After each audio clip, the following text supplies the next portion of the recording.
Aha, başla. Ha, ne oldu ayağa? Pota. Ha, tamam. Gölgene tur onu. Vay, hele bu. Ay yok ha, bacar ya. Bay. Canı.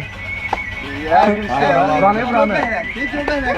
Ben oralar Fırlat geriye lan Ne oldu? Oynanmadı yo. Niye mi? Sen Akıyar, oynuyorlar. Gelliysen ne yalan. Ses yoktu Allah'a. O zaman bunu ses eşit sen. Ha onu ver koy kulağının dibine sok.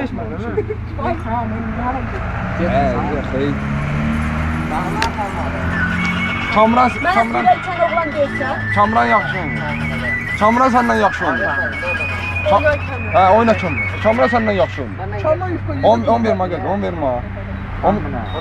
Pota, 10 tane verme. Cöber reksi koş. Bir tane cöber. Kamran buraya gel Kamran. Al oradan. Cöber. Çek. Çek de oynan. Çek. Ala.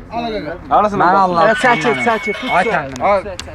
Tahmin. Oynayacağım çok değil sana bacar. Mən maraqlıdır görüm sən bunu oynayabilirsən yoxsa yalanlarsa çok doğru. Tahmin.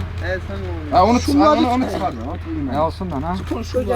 Kamran gel yanım biraz Kamran. Kamran neyse tek. Yo Kamran. Görüm Kamran yaxşı oynayır bu. Ha men Ne anlatsan lan? Sen anlatsan. Kamran. Ay tahmin. Yalamın tezden koy ördek. Hala. Sözün ile. Ya oynayacağım Kamran. Görüm sən yaxşı oysan. Buradan geçeceksin. Eksen mi? Ha ya.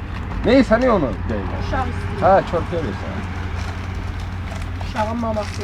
Allah eləsin. Şimdi bu dəqiqə içimiz altından.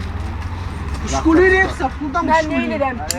Bunu dünya izine getirsə saxlamayasın. Ha tez oyna. Ürəyin yumşalsın. Sen bakmasan bana. Ay bre yo. Ne oluyor? Ya bunun bulunmadı sağ. Davay. Dağ olsun soğan olsun he. Oyna. Saçın. Bomba Aha.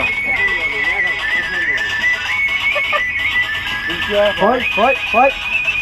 Hareketler göster, hareketler. Ne? Gol başlasın ama. Gol götürsün. Sala.